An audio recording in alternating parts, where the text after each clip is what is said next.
Good morning. I'm Heather Schneider, your service leader. I'm joined by Jeremy Johnchik on AV and Tara Strader, membership coordinator. Good morning, Reverend Tina. Thanks for making the trip from Rochester today, and welcome. And welcome, friends, members, and visitors to UU of East Aurora. We are a community in which all people are welcomed regardless of belief systems, ethnicities, race, gender, sexual orientation, or economic standing. You are in a safe space. Now, please stand in body and spirit to say hi to a person near you. Even if you have already chatted before settling in, please take a moment to say a quick hello to someone else. To our participants on Zoom, hi friends, we know you're there, and please take a moment to acknowledge and wave to each other. Before we begin, Tara Strader has some announcements.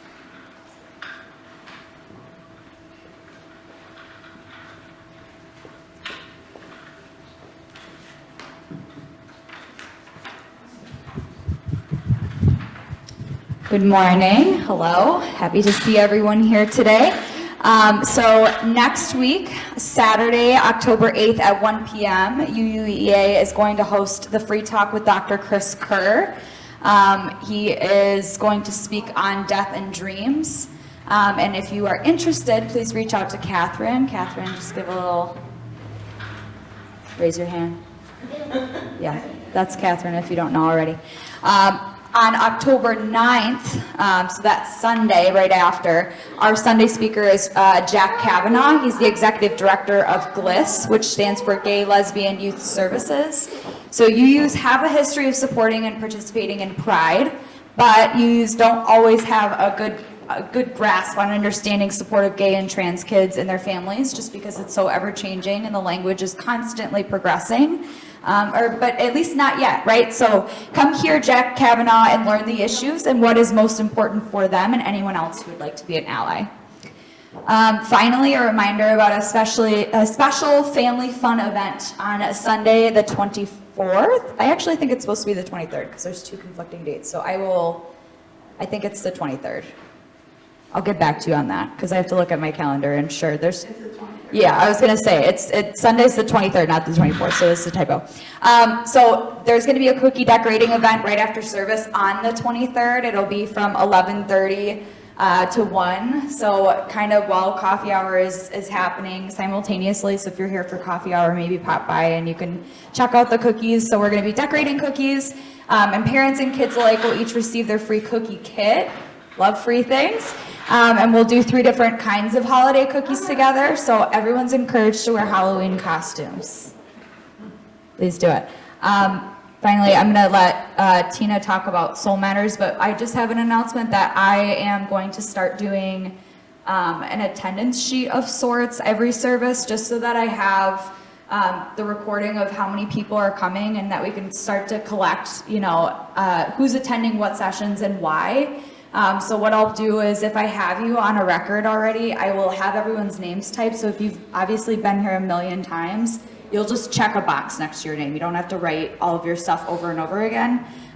This will just prevent people from being asked 3 or 4 different times for their email and their phone number. If you're new and maybe meeting them or I'm new, we don't want people to feel like they're getting bombarded by like 5 different people for the same information. So I'm gonna try and streamline it. So I just giving you a heads up. That's everything.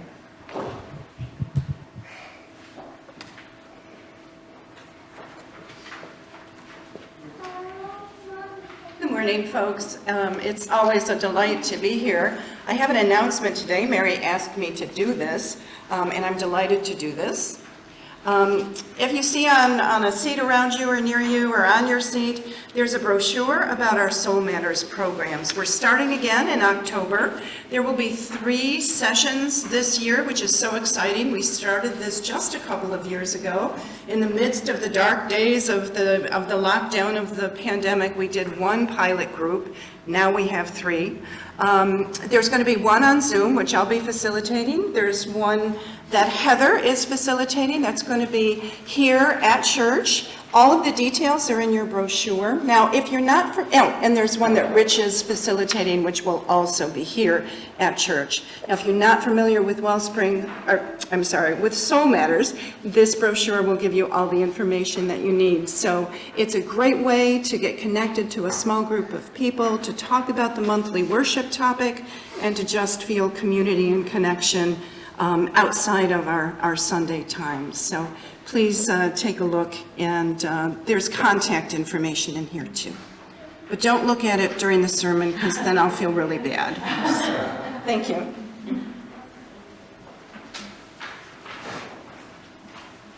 Are there any other announcements? I begin this service by acknowledging that our nation was largely built on the ancestral land of Native nations and the labor of enslaved peoples. May we persevere to achieve a clear understanding of our shared past and utilize these lessons learned for good and for progress.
Please join me in saying the chalice lighting words printed on the order of service.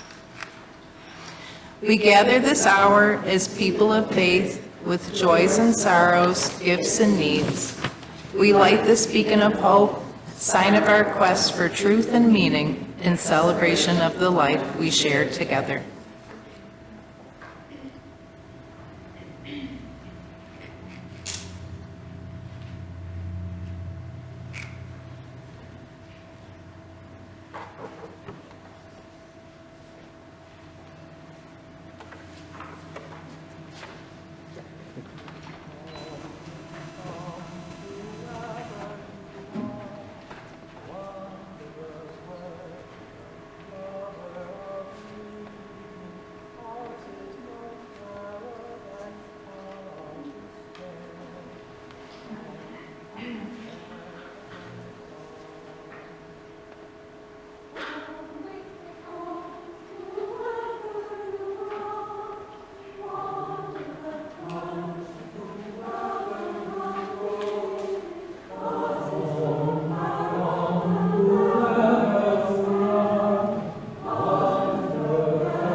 growing up, it seemed as if my parents had parties every weekend.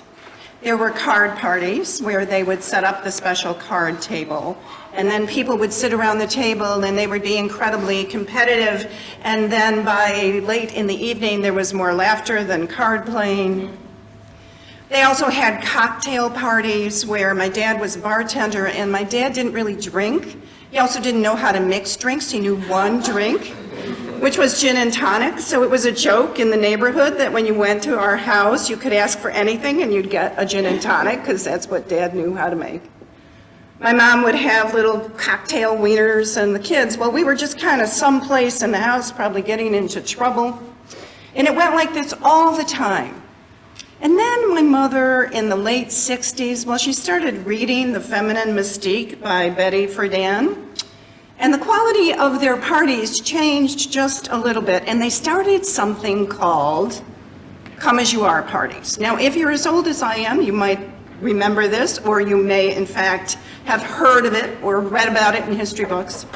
But what it is that you were invited, someone called you up in the early evening and said, I don't care what you're doing, stop, and come exactly as you are, and grab something from your refrigerator that you can share with everybody else.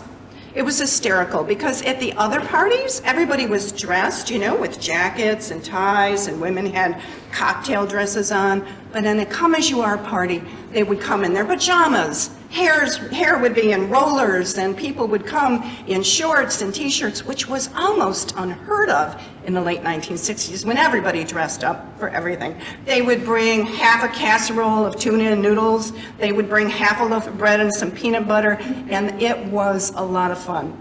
My mother's favorite line about the whole thing is, you take a set of pearls off a woman, and she gets real honest about life. You see, and that's why we come to church. You don't see the connection yet. We come to church as we are, right? We come to church invited to however you are on any given day, on any given Sunday. This is a place where you can come, take your pearls off, let your hair down, and be exactly who you are. Welcome. Welcome and at home in the connection and arms of the people around you. So welcome, friends, to our celebration of life. As I said before, it's always a pleasure to be with you.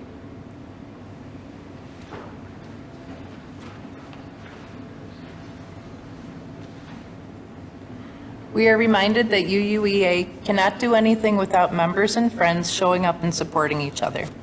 Sincere thanks to those who participate in events, volunteer their time, share their talents, or who can be generous financially. If you are inclined to give after the service, there is a plate in the bookshelf, or you may do so online at uuea.org.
When Someone Deeply Listens to You by John Fox. When someone deeply listens to you, it is like holding out a dented cup you've had since childhood and watching it fill up with cold, fresh water. When it balances on top of the brim, you are understood. When it overflows and touches your skin, you are loved. When someone deeply listens to you, the room where you stay starts a new life, and the place where you wrote your first poem begins to glow in your mind's eye. It is as if gold has been discovered. When someone deeply listens to you, your bare feet are on the earth, in a beloved land that seemed distant is now at home within you. Today's program, Softening the Edges, is with Reverend Tina Simson. By way of a reminder, Tina Simson is an interfaith minister ordained through One Spirit Interfaith Seminary and certified in spiritual counseling, and is an associate member of the Unitarian Universalist Ministers Association. Reverend Tina has a spiritual counseling practice and advocates for the well-being of children through the Children's Agenda Interfaith Collaborative. Tina also served for 8 years as a minister of spiritual development and pastoral care at the First Unitarian Church of Rochester, New York, from where she retired in June of 2018.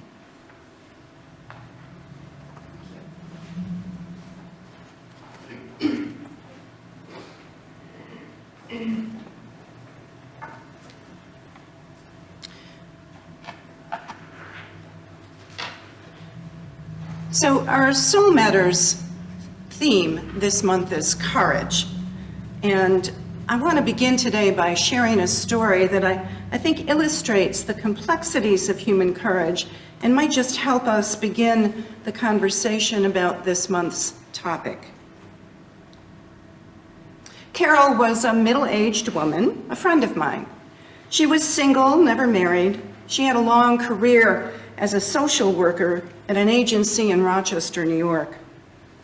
She was living a very quiet but hardworking life, and at some point, around 20 years ago, Carol decided to become a foster mother. Now, she decided to take in teenagers who had come to the country as refugees. She fostered many of the lost boys from Sudan, and most of them arriving with little understanding of U.S. culture and coming from tragic experiences. They had many stories to tell her, and her house filled with love and acceptance, and each boy found his way through her compassion and her guidance. That was until James arrived. James was younger than the other boys that she had fostered. He was only 7 when he came and found his way into Carol's home. He had no family and had witnessed many tragedies of war. Carol believed that her capacity to love James would be enough to see him through to become a sturdy and loving child. Now, there's so much courage to explore here. We could say that the lost boys exhibited courage, which they did as they grew into men and worked to bring peace and justice to the Sudan, their country of origin. We could say that Carol showed courage because she did, changing her path, fostering children as a middle-aged single woman, and we'd be right, she was indeed brave. But I think our story today will focus on James, Carol's youngest charge, because I believe his journey into her open arms shows us uncommon strength and courage and filled the empty spaces left by the fires of this poor child's life. Carol told me once that every night she would sit on the couch with her arm open like this. She wanted James to know that no matter what he did during the struggles of his day, her arms were open to him. She would listen deeply to the stories of his life, the difficulties, the triumphs, and sometimes she would listen to his deep sadness. She always believed that he would find his way into the crook of her arm. Over many months, I'd see her with bruises she received at times that James lost control and raged against the world. And while she did set boundaries and consequences for his behavior, when all was said and done, she'd sit at night with her arm open and her ear ready to listen. She sat this way for months. James came to her slowly. At first, he sat on the floor across the room. He sat on the very edge of the carpet, as far from her as he could get. As time progressed, over many, many months, he inched closer. Carol sat with a calm presence, never pressuring him or persuading him to do anything different than he was doing. She told me she rejoiced the night he actually sat on the couch, and she was ecstatic when his little foot reached over and just touched her knee. He wasn't in the crook of her arm yet, but he was on his way. So what is it in James that allows him to move toward love and caring offered by the tender presence of a listening ear of Carol? What internal courage allowed him to say yes to life? How is it that he could see the possibility of love and compassion after such challenge and trauma? Now, friends, most of us will never know the types of trauma that James faced, but each day we face difficulties and challenges. They come our way and they shift our sense of safety and cohesion. They nip away at the very foundation of who we are. Now, how we respond to these challenges, or how we even think about responding to these challenges, is a significant choice that we make. And I think our culture is full of images of people who are courageous and buck up and take care of things on their own. We have the singular hero who stands alone facing hardship. We value self-reliance and self-sufficiency. Our culture sees influencing our way of being in trauma as a way to prove that you are strong-willed and capable. When we behave this way, we lose sight of the open arms and compassion and our listening ears all around us. See, I think our culture supports the idea that taking comfort from others can be seen as weak, and being needy can seem pitiful. Now, I have to be honest, I'm the kind of person who bucks up and copes on a regular basis. And I do think sometimes that's really helpful, right? It's a good reaction to adversity. It's valid, and sometimes it's very useful. Perhaps it's one way we learn resilience. When trouble comes our way, we turn inward. We allow only a few people in our circle, and we put up boundaries in order to protect ourselves. We keep ourselves away because we need to reserve our resources and get our balance and our bearings. Now, I think this is understandable in the immediate response to trauma. It allows us to refocus. However, I think we get caught when we stay in this place of isolation for too long, when we're unable to admit that we need help or that we're lonely. We're unable to move toward others who are offering compassion, connection, and that open arm. I believe that by not admitting we need connection, we miss out on the generous grace and life-affirming care of mutual connection and respect. I think all too often we're afraid that if people really saw our vulnerability, well, they wouldn't want to be with us at all. That somehow our open heart is shameful. And I think it's really just the opposite. It's our vulnerability and our soft edges that allows us to be truly courageous and find connection. Consider for a moment the story of James, sitting on the floor alone in a new country with a new family, and for the sake of love, he chose to risk being vulnerable. He chose to risk being hurt yet again in order to find connection. His courage and yearning for connection far exceeded his fear. He allowed himself to be seen and heard, once again cared for and connected. Such a lesson from one small boy. Now, Dr. Brené Brown, who is a well-known researcher at the University of Houston, and many of you may have heard her speak, she studied human vulnerability, shame, and courage for decades. She listens to stories of personal struggle, and after thousands of interviews with individuals about human connection, she found that there were two categories of people: those that believed they were worthy of love and belonging, and those that did not. She called those who lived as if they were worthy wholehearted. Now, Dr. Brown tells us that wholehearted people believe they are worthy of connection, and that the core of connection is the belief that vulnerability is necessary in life. These individuals have the courage to be imperfect. They allow themselves to fail, and they do things less than ideal. They allow a balance in life of success and failure, learning from failure rather than berating themselves for what they could have done differently. The wholehearted have compassion for themselves first.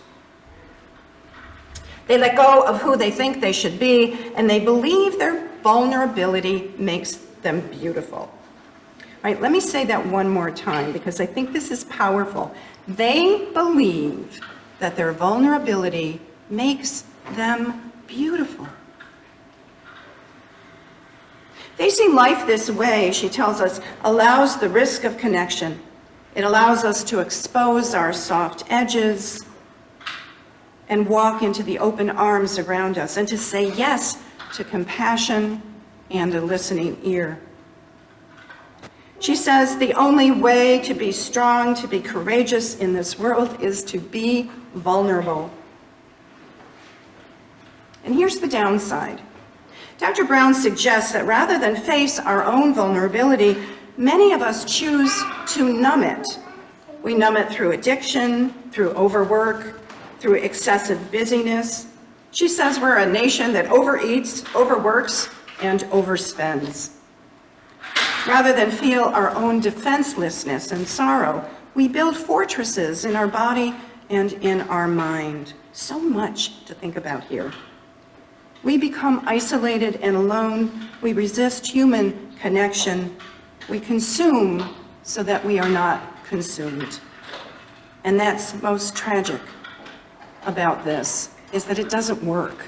It doesn't help us feel better. We expend energy that leaves us even more defenseless. Dr. Brown tells us that we attempt to numb our sense of vulnerability. We numb all our feelings. Numbing an emotion, we can't do that selectively and say, I'm only going to numb sorrow. What happens is we also numb joy and love and belonging. It leaves us without laughter. And the key to changing this is not to push forward with our head down, charging through our troubles, which I'll admit is one of my techniques, but to lie back in humility and expose our soft underbelly. The only way to be courageous in this world is to be vulnerable.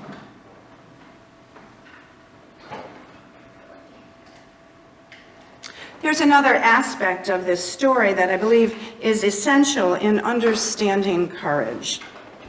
And that is the way that Carol offered her open arms and listening ear without judgment. See, it's the other part of the equation. If we're to allow our soft edges to be seen and heard in church like a faith community, well, we need to trust that we will be held in compassion and encouragement. It's important to know that this encouragement does not come with advice or judgment, but with open arms. It comes with deep listening, holy listening to all parts of us, including our soft edges. Our opening hymn today was Come, Come, whoever you are, wanderer, worshiper, lover of leaving. There's a a line that they often leave out in Unitarian Universalist hymns. Though you've broken your vows 1,000 times, come, yet again come. And I love that piece, because whether it's vows we've made to our friends or vows we've made to ourselves, we've all broken them. We've all been humbled by life's difficulties. But come, come, whoever you are. Though you've broken your vows 1,000 times, come, yet again come. When we allow others to see our soft edges, we give them the opportunity to care for us. And that's a great gift. There's a rhythm of grace in the giving and receiving of care. It's both a gift to the giver and to the receiver. It replenishes the hearts of both. This rhythm of connection cultivates a generosity of spirit. It changes our world to one that is abundant and loving. When we allow ourselves the strength of vulnerability, we allow ourselves to say yes to connection. So here's my thought to you. But before I tell you my thought, I just want to say it's so wonderful to have the sounds of children in this space. And I know you're sitting back there going, shh, shh, but don't bother. It's a joy. Here's my thought for you. Look to see where you are. Notice the places in your life where you're sitting on the edge of the carpet, resisting the open arms urging you in. Find the place in your heart, no matter how buried it is, to say, I am enough as I am whole and beautiful, even if I'm hurting and needy. I am worthy of care and compassion. Allow yourself to feel small like James, but courageous like James, and willing to risk everything. May it be so, and amen.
Please join me for the extinguishing of the chalice. We extinguish this flame, but not the light of truth, the warmth of community, or the fire of commitment. These we carry in our hearts until we are together again.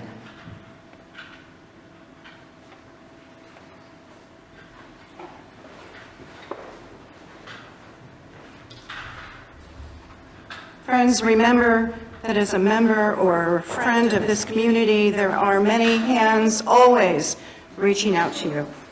There are hearts that will hold your sorrows, ears to listen to your stories. There are arms to help lift your burden. You are not alone here. You are loved as much when you are vulnerable as when you are not. You are worthy of belonging. Open your heart to the soft edges and reach out for connection.